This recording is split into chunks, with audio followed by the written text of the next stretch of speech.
Los inicios de año suelen ser momentos estresantes, ya porque no pudimos concretar algunos de los objetivos trazados en el año que culminó, o por la ansiedad que nos genera el hecho de que arranca un año nuevo y sentimos la necesidad justamente de ponernos o de proponernos nuevas metas. ¿Cómo podemos evitar el estrés que nos genera el comienzo de un año nuevo? ¿Y qué podemos hacer para no sentirnos de esa manera? Vamos a conversarlo esta mañana con la doctora Verónica Morín, médica de familia y laboral, coach profesional, docente universitaria y directora de la Clínica del Estrés. Doctora Morín, ¿cómo le va? Buenos días, bienvenida a Otra Mañana. Pero muy buenos días, Francisco, muy buenos días a toda la audiencia del programa Otra Mañana por Radio Oriental. Encantada de la invitación. Los encantados somos nosotros de contar con ustedes esta mañana. Doctora, en primer lugar, porque mucha gente seguramente sea una buena oportunidad esta para definir estrictamente de qué hablamos cuando hablamos del estrés. ¿Qué es el estrés? Me encanta tu pregunta, Francisco, porque esta es una palabra muy frecuentemente empleada y raramente definida. Así que esta oportunidad es excelente.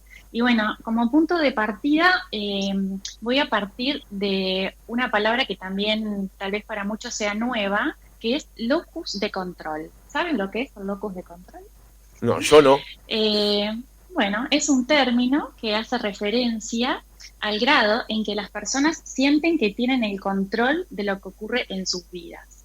Así atribuimos el mando de nuestro destino, ya sea a nuestras propias decisiones o capacidades, ahí hablamos del locus interno, o a fuerzas externas, ¿no? Como la suerte o el karma, eso es lo que llama el locus externo. Dicho de otra manera, es una creencia sobre si los resultados de nuestras acciones dependen de lo que hacemos o si dependen de otras cosas fuera de nuestro control personal. Y esto tiene mucho que ver, porque algo parecido pasa con el estrés, donde la creencia que existe es que es el producto de sucesos externos que nos estresan, cuando en realidad es un proceso de interacción entre eventos del entorno y nuestras propias respuestas cognitivas, emocionales y físicas. A mí me gusta definir el estrés de una manera muy sencilla, y es decir que el estrés significa sentirse preocupado o amenazado por la vida. Esto puede deberse a grandes amenazas o a pequeños problemas. En definitiva, el estrés es una respuesta natural del organismo que surge para ayudarnos a enfrentar las situaciones nuevas. No hay vida sin estrés y el estrés existe desde la vida misma del hombre. Uh-huh. Ahora, ¿qué tema particular doctora, en el que un tema pequeño o tal vez no tan relevante como uno sí trascendente e importante nos puedan afectar de la misma manera? Mira, la lista de estresores es larguísima y como novedad quiero contarle a la audiencia que no todo lo negativo es lo que nos estresa, que es lo que nosotros tendemos a pensar, ¿verdad? Pueden haber hechos de la vida que son súper lindos, como recibirnos, el nacimiento de un hijo, las propias vacaciones, y sin embargo, esos también son factores de estrés. Según la duración de estos factores que nosotros percibimos como estresantes, el estrés puede ser agudo o crónico. Y siempre que tenemos estrés, lo que nos sucede es que se eleva en sangre el cortisol. Así que el responsable de todo esto es un grado de cortisol alto en nuestro organismo. Es la hormona del estrés. Cuando se eleva, trae consecuencias inmediatas. Y las consecuencias inmediatas, la primera de todas es que dejamos de tener el sueño reparador, va afectando la concentración, nuestro desempeño mental durante el día.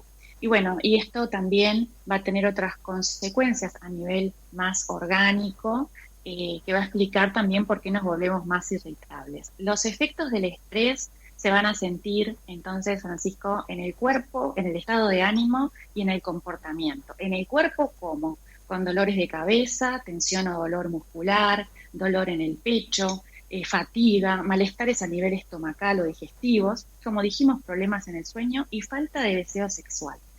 En el estado de ánimo, ahí aparece la ansiedad, la inquietud, la falta de motivación, estar enojados, sentirnos tristeza o incluso deprimidos. Y en el comportamiento vamos a tener cambios como, por ejemplo, comer en exceso o por el contrario, dejar de comer, explosiones de ira, o sea, de alguna manera responder frente a determinadas situaciones en forma exacerbada, y también está relacionado con el abuso de sustancias en cuanto a los comportamientos cuando nosotros estamos afectados de estrés. Y aquí en el comportamiento también se incluye el aislamiento social. Creo que con esto dimos un pantallazo de qué es el estrés, lo definimos y de cuáles son aquellos síntomas que nos tienen que llamar la atención. Sí, y esta definición muy precisa que usted ha hecho ha abierto más puntos para continuar el reportaje, porque me imagino que si uno está estresado y afecta a su ciclo de descanso, eso no hace otra cosa que alimentar un círculo vicioso. Es así. Lograr una rutina de descanso de al menos 7 horas diarias de sueño nocturno es una de las claves y es por donde deberíamos empezar cuando nosotros empezamos a primero tomar conciencia de que tenemos un problema si esto no lo estamos cumpliendo. Dormir tiene un efecto notorio en nuestro estado físico y también en nuestro estado emocional. Y hay hábitos que nos pueden ayudar a mejorar la calidad de este sueño, como por ejemplo, si me permitís digo algunos, sí, por supuesto. abandonar las pantallas 2 horas antes de irnos a dormir, evitar el consumo de cafeína a partir de la tarde. El ejercicio de última hora también podría estar relacionado con un descanso que no es reparador, o sea que el ejercicio, si podemos hacerlo más hacia la mañana, es mejor. Y bueno, y tomar conciencia, esto es súper importante, de todo lo que me ha ido bien en el día, para irme a la cama sin preocupaciones. O sea, cuando me voy a acostar, que mis últimos pensamientos, esos recuerdos del día, que ese repaso del día que todos hacemos, estén centrados en las cosas que nos salieron bien. Claro, es una buena recomendación. Ahora, doctora, ir contra las pantallas 2 horas antes de tomar el sueño es como una cumbre difícil de llegar, ¿no?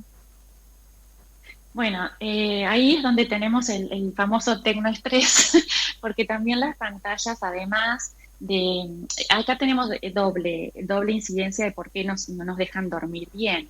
Por un lado, porque son estímulos de luz y nosotros estamos preparados para la secreción de la melatonina.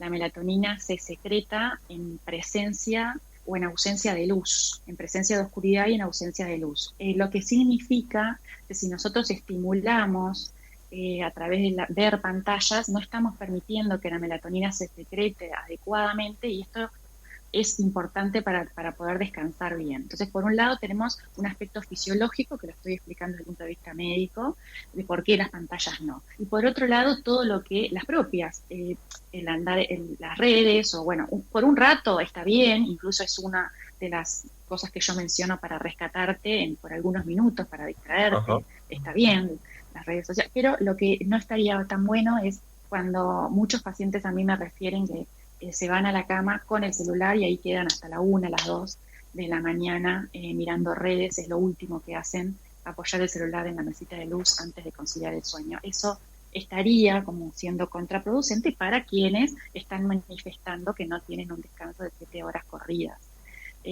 Además, doctora, en eso se ha destacado en el último tiempo, en particular, cito este ejemplo porque lo conozco, el tema de los reels de Instagram, que son pequeñas dosis de 15, 20 segundos que lo van alimentando permanentemente, y cortar con eso para poder justamente lograr descansar se ha transformado en una dificultad. Bueno, eso sería una de las primeras recomendaciones en las cuales nosotros tenemos que trabajar nuestra capacidad de ser dueños de nuestras decisiones, ¿verdad? Porque muchas personas me manifiestan, no puedo soltar el celular, estoy como adicto al celular, me paso mirando reels, historias, no sé lo que me pasa, o sea, bueno, vamos a tratar de hacerlo por pequeños lapsos de tiempo. La recomendación son 2 horas antes, pero no tenemos por qué empezar con 2 horas antes.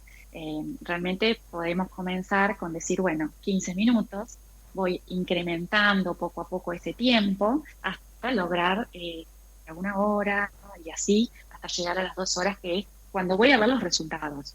Esto de experimentar alguien que me cuenta que no está durmiendo bien, hago varias preguntas. Una de las que hago es cómo es tu vínculo con las pantallas. ¿Sos de los que te duermes con la televisión prendida? Eso hace que tú no estés descansando bien. Vamos a probar a apagar la televisión, incluso, además de apagarla la televisión, a poner algo sobre el punto de luz que algunas televisiones tienen, que queda como encendido, o también lo del aire acondicionado. Todos esos pequeños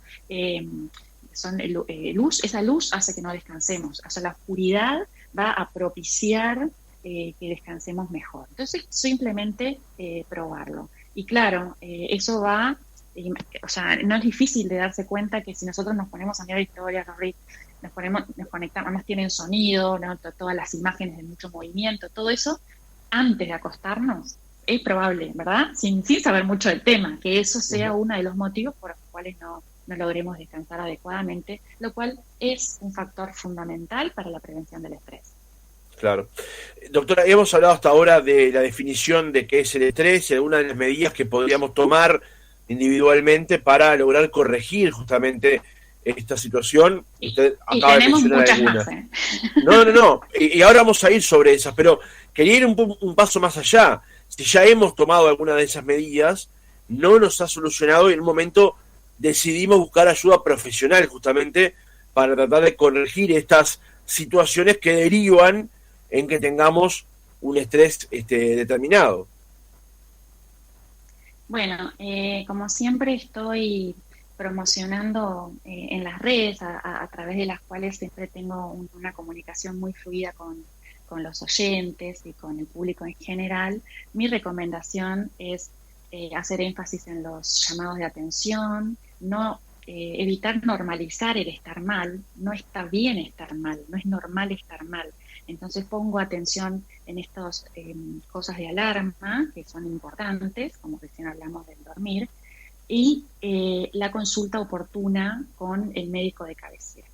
Esto es importante porque hay muchos de los síntomas de estrés que pueden explicarse por algún descontrol que tengamos a nivel orgánico. O sea que lo primero que tenemos que descartar es que no tengamos una causa física que explique los síntomas. Claro. Por ejemplo, una tiroides que no funciona adecuadamente me puede dar algunos síntomas que pueden ser parecidos a los de la persona que sufre de estrés. Entonces, primero descartamos con una paraclínica, con un chequeo general de que todo está en orden, y después sí voy a ir hacia el diagnóstico de estrés y con la ayuda profesional. ¿En qué se basa este tratamiento de estrés? Una vez descartada, que no tenemos una base orgánica que explique los síntomas, bueno, primero que nada vamos a trabajar muchísimo en el autoconocimiento. Este es un camino interior que podemos hacer acompañados de un profesional, puede ser un psicólogo, un coach preparado para esto, también puede ser un médico de familia preparado, en el que nos vaya acompañando en conocernos a nosotros mismos. En la medida que nosotros podemos conocernos a nosotros mismos, el autoconocimiento viene a ser esa capacidad de reaccionar a las propias emociones en el momento en el que se producen y saber cómo suelo reaccionar frente a distintas situaciones. O sea, yo me doy cuenta, lo controlo y elijo qué hacer. Ajá. Esto nosotros lo conseguimos a través no de secretos profundos o oscuros, sino de simplemente desarrollando una idea sincera y honesta de lo que hace que seamos como somos y aceptarnos tal cual somos. A mayor cociente emocional, mayor conciencia de las emociones, mayor autocontrol y sin lugar a dudas las situaciones que generan emociones fuertes siempre requieren más reflexión, ¿no? Todos tenemos distintas situaciones que nos van a llevar a vivir situaciones que nos saquen de nuestro eje, de nuestro equilibrio, y bueno, para esto vamos a estar acompañados. Lo primero es el autoconocimiento, vamos a trabajar los hábitos, vamos a ir mejorando estos hábitos para ir llevando a hábitos más saludables. Hay algo que es muy también clásico, y es que en la medida que el estrés le va ganando a nuestra vida, empezamos a abandonar las buenas prácticas, ¿sabes? A medida que el estrés nos va ganando y empezamos a dejar lo que nos hace bien. Increíble. Claro, por eso le decía al comienzo del reportaje, doctora, esto del círculo vicioso, ¿no? Pues yo imagino que una persona estresada, que duerme mal, que está afectada por una serie de cuestiones, se empieza, por ejemplo, a abandonar en cuestiones que tienen que ver con la actividad física, con la ingesta correcta o con las sustancias psicotrópicas también, ¿no? Exacto, exacto. Entonces, bueno, esto primero es importante saberlo, ¿no? Nosotros todos tenemos una agenda que tenemos que organizar y poner las actividades priorizadas, y cuando empezamos a ver que nuestra agenda semanal, el tiempo para estos factores protectores, estas buenas prácticas, ha ido disminuyendo, es decir, estoy alimentándome muchos días en la semana mal, no he dormido bien en todos los días que han transcurrido, he faltado a mis ejercicios de rutina, tiene que llamarme la atención, porque quiere decir que otras cosas están ganándole a ese tiempo. Muchas personas me dicen, a mí me falta tiempo para hacerlo, y yo digo, ¿no será que te sobran distracciones? También para ponernos a reflexionar, ¿no? En esa inversión del tiempo, que todos tenemos la misma cantidad de tiempo. La cuestión es cómo nosotros gestionamos el tiempo, y voy más allá, gestionamos la energía que le ponemos a cada actividad de ese tiempo finito que tenemos todos. Nosotros necesitamos abordar retos todos los días, y es muy útil conocernos, saber en qué cosas perdemos el tiempo para evitarlas, y también conocer, y ahí va de vuelta el autoconocimiento, aquellas cosas que nos hacen bien y que nos rescatan. Hay muchas cosas que nos hacen bien y nos rescatan, y para cada uno hay diferente, y cada uno debe de conocer qué cosas les hacen bien. Ajá. Doctora, justamente cuando planteábamos este reportaje hace unos días en el programa, algunas personas de nuestro entorno nos comentaban, bueno, pero hablar del estrés, yo tengo que trabajar no sé cuántas horas por día, la verdad que no tengo tiempo para preocuparme de eso. ¿Cómo romper esa barrera de creer que el estrés es como una especie de entelequia, digamos, y no advertir que efectivamente está presente en nosotros, y que de no advertirlo a tiempo se puede hasta, entre comillas, adueñar de nuestros hábitos?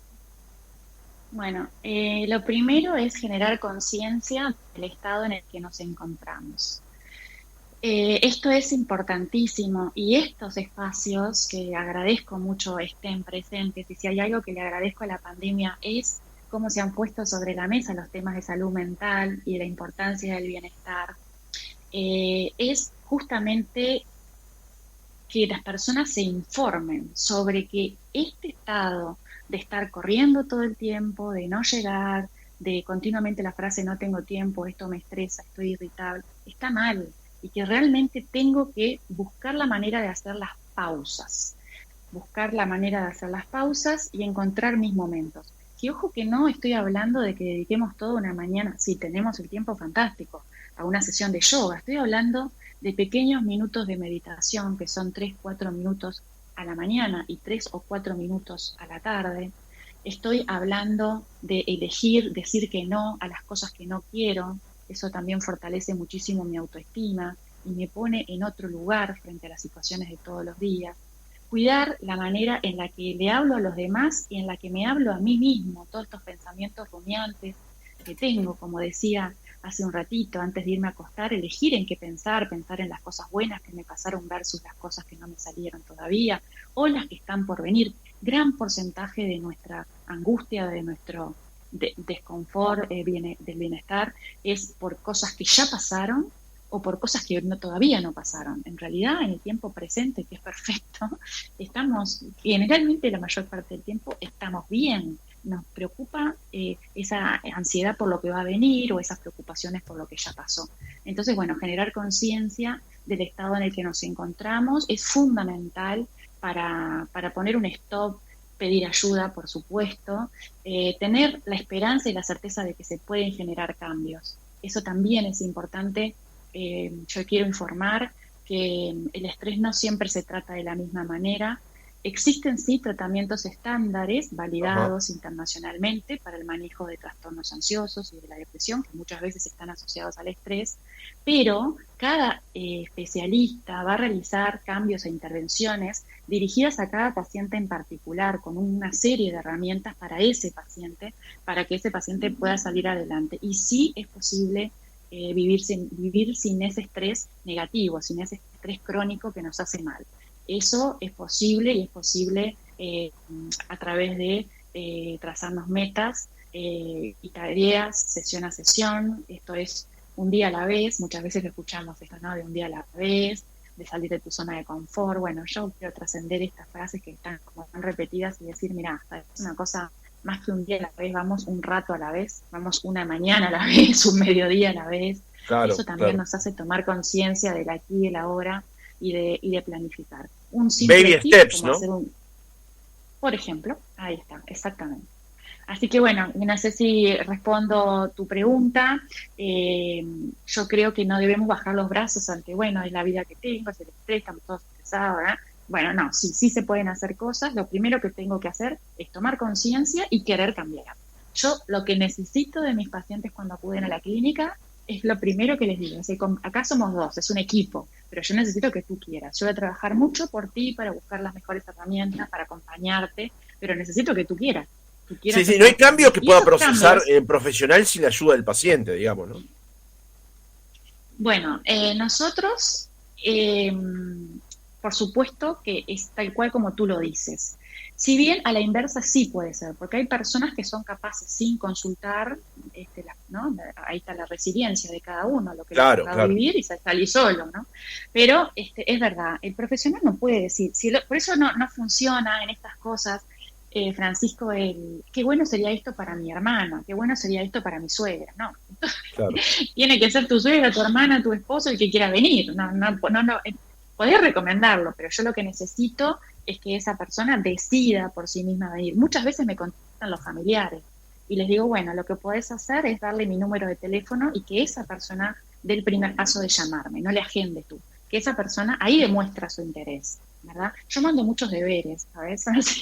Mando muchos deberes y los deberes que mando entre sesión y sesión también son una muestra de compromiso. Quien trae los deberes a la sesión siguiente está mostrando que realmente quiere cambiar y que realmente está poniendo de sí para hacer juntos este trabajo, que además tiene que ver con cambios de hábitos, sí, es verdad. Nosotros para cambiar un hábito necesitamos ponerlo en práctica durante 21 días. Así que esos 21 días necesitan ¿de qué? De perseverancia, de constancia, de realmente querer hacerlo, de hacer pequeños sacrificios también porque nos cuesta, tenemos una inercia hacia lo que veníamos haciendo mal y que ahora tenemos que hacerlo mejor. Y lo otro importante es que estos cambios de hábitos son de uno a la vez. Muchas veces vienen las consultantes y bueno, tienen varias situaciones, ¿no? Suponete que no duermen bien, se alimentan mal y fuman. Entonces le digo, mira, del hábito tabáquico los vamos a encargar en marzo. Y ahí como que respiran. Bueno, no te voy a sacar todo de golpe. Vamos a ir de a poco. Claro, con cierto alivio para ir tratando un tema a la vez, ¿no? Claro. Un tema a la vez, exactamente. También eso viene mucho desde la medicina de familia, que ejercí durante tanto tiempo, en donde, bueno, teníamos el paciente hipertenso, ¿no? El paciente con la presión alta, que tenía que mandar la medicación, sacarle la sal, que haga ejercicio, bueno, pobre, que baje de peso, todo junto. Entonces, como mucho, como que ir a poco, y bueno, eso da mucho resultado y también alienta a la consulta, porque si no, te haces como una impresión antes de ir a la consulta y decir, pero si voy ya sé lo que me va a decir. Me va a decir esto, y yo con todo esto no puedo. Bueno, sepan que no, tengan confianza en los profesionales que tratamos el tema, que tenemos alta empatía y nos ponemos en el lugar del otro y podemos sentir lo que el otro está sintiendo y ayudarlo a salir adelante y a sentirse mejor, que es de lo que se trata, ¿verdad? Doctora, estoy tentado a preguntarle acerca de esos deberes, pero voy a seguir la guía de producción que me había armado para la entrevista a fin de más o menos llevarla ordenada. Planteamos al comienzo, o estos días de reportaje, el evitar el estrés durante el inicio de año. A veces muchos, y acá hablo en primera persona porque yo lo hago, me trazo algunas expectativas, objetivos, metas para alcanzar durante un año al comenzar, pero trato de no ser ni preso ni esclavo de esas metas o objetivos trazados, justamente entiendo, entre otras cosas, para no atarme a ello y que eventualmente no cumpliéndolas no se me genere una carga emocional eventualmente. ¿Cómo evitar entonces el estrés durante el inicio de año al momento en que nos trazamos estas metas Y además necesariamente tenemos que hacer el balance del año que terminó. Es verdad, sí, es muy clásico, ¿no? El balance del año, el cierre de ciclos, al finalizar el año y la lista de deseos para el año siguiente con todos los retos. Bueno, administrar nuestra energía depende de 3 pilares básicos, que ya hablamos de ellos: descanso, la dieta y el ejercicio. Nosotros tenemos que procurarnos un entorno que nos ayude. Hay una frase muy conocida de Jim Rohn que dice que somos el promedio de las 5 personas de las que nos rodeamos, así que si vamos con los pesimistas acabaremos siendo uno más, y si vamos con los luchadores acabaremos siendo un guerrero como ellos, ¿verdad? Así que bueno, cuidar de quienes nos rodeamos es uno de los recursos más determinantes que existen. Rodéense de quienes les hacen bien. Estos entornos también tenemos que saber que se crean con el tiempo y que implican, antes que nada, dar de uno mismo sin esperar a cambio, intentar alimentar esas relaciones, siendo nosotros los que aportamos valor, y el día que las necesitemos seguro también estarán para nosotros. Hay un concepto que es el de la intencionalidad coherente, que está relacionada también con el principio de Pareto, donde el 80% de los resultados se logran por trabajar sobre un 20% de los temas importantes. Por lo tanto, es importante que nosotros identifiquemos cuál es ese 20% de cosas importantes para hacer. Hay ocasiones que existen situaciones o problemas que deben enfrentarse con serenidad, puesto que el tiempo va a jugar en contra y provoca que esos problemas se agranden. O sea, hay problemas que los tenemos que enfrentar sí o sí y que no podemos ni negarlos ni taparlos. Eso es así. Hay otros problemas que no, que son los que podemos de alguna manera delegar, dejar para después, poder trazarnos pequeños hitos que vayan manteniendo alta la motivación. Eso es muy importante, ¿no? Los problemas y los retos sabemos que requieren una lucha con nosotros mismos para que no se desvanezcan en el camino, ¿no? Claro. Esto de la dieta que arranca los lunes y todos los lunes estamos por empezar. Entonces, ser muy inteligentes también y decir que nada sirve invertir tiempo en problemas sobre los cuales no podemos interferir o intervenir. Lo mismo pasa con los pensamientos rumiantes, con los pensamientos negativos, con los pensamientos parásitos. Sobre eso somos los dueños. Nosotros tenemos que parar, decir, no, elijo en qué pensar y elijo sentirme bien, y sobre esto que no lo puedo cambiar, no invierto mi energía y mi tiempo vital.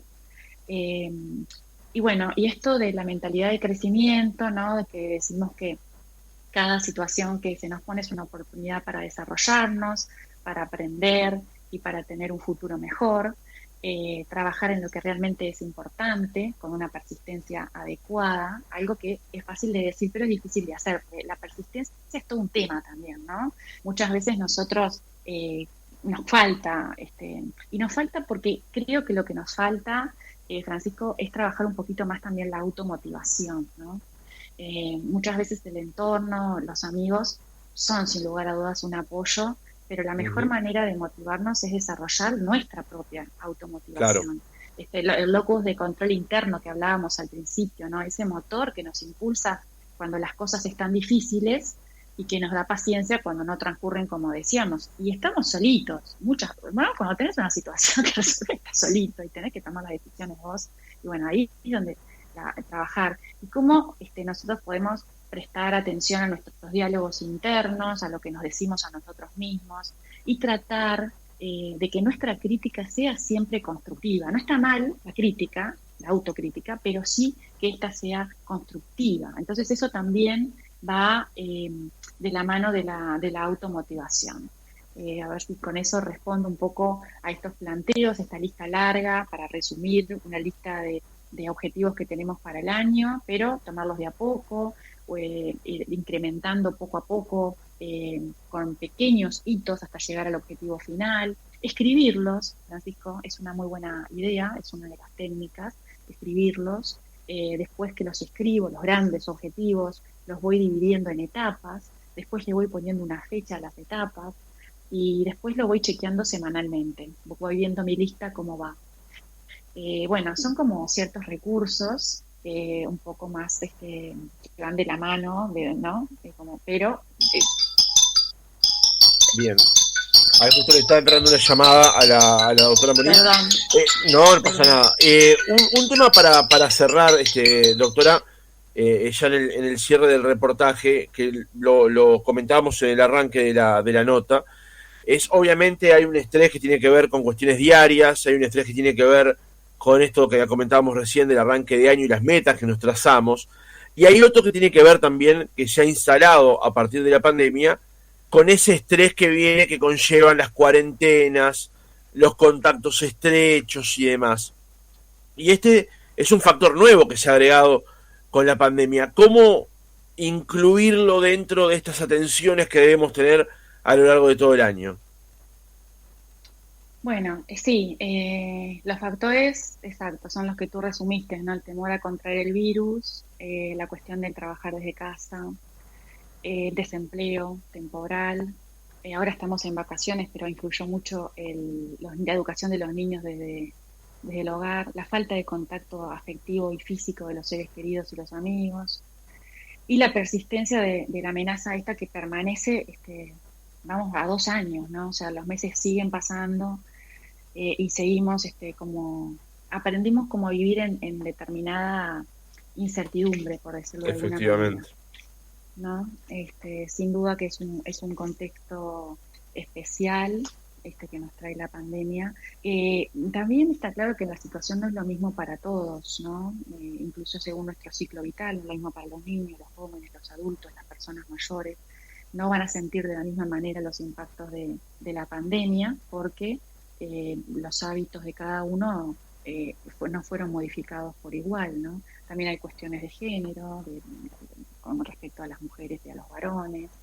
O sea, el contexto de la pandemia, sin lugar a dudas, que ha dado lugar a una situación más especial todavía con respecto a cómo lo vivimos. Y bueno, yo diría que desacelerar los ritmos insostenibles, ir un poquito más despacio, sería una de las cosas que podríamos tenerlo en cuenta. La inversa del estrés es pasarla bien, estar bien.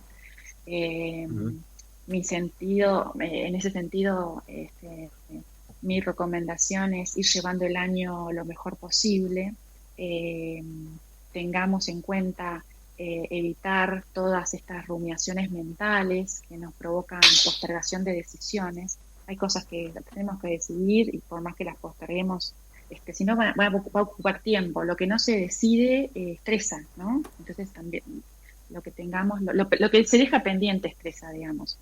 Y nunca es tarde para aprender a organizar correctamente nuestro tiempo, siempre estableciendo objetivos y prioridades, y bueno, y tomando conciencia de que es posible, bajo un tratamiento profesional y bajo una guía, sentirnos mejor y bueno, salir adelante. Bueno, creo que los pendientes de la vida son pasa, una columna en sí misma, ¿no? Para hacerlo en alguna otra oportunidad, porque siempre van quedando cosas colgadas del paso de los años, de la vida, y generan también ese recuerdo permanente y ese por qué no lo hice, o por qué pasó esto, o por qué lo hice de esa manera. Mira, seguramente quede para una nueva intervención, doctora. Encantadísima, porque este tema tiene tantas puntas y bueno, que a mí me encanta conversar de ello, así que encantada. Yo quiero dejar como esta frase, a ver si todos la pueden tener, y bueno, y solo por hoy capaz probarla, que es que todo lo que nos pasa es bueno. Todo lo que nos pasa es bueno. Es un concepto que se enlaza con que aún en las situaciones más difíciles y dolorosas, que podemos, de cada una de ellas podemos sacar cosas positivas y aprendizajes que nos ayuden a crecer. Tenemos que ser, me gusta decir, impacientes con las acciones y paciente con los resultados. Así que lo que depende de nosotros, estar atentos, tener paciencia que los resultados llegan si empezamos a hacer las cosas diferentes y prestar atención a los pequeños logros diarios que al cumplirlos cada día se acumulan y tienen un efecto exponencial. Muchas gracias por este espacio. Doctora Verónica Morín, médica de familia y laboral, coach profesional, docente universitaria y directora de la Clínica del Estrés. Gracias por haber estado otra mañana con nosotros. Encantados, hasta pronto. A la audiencia también.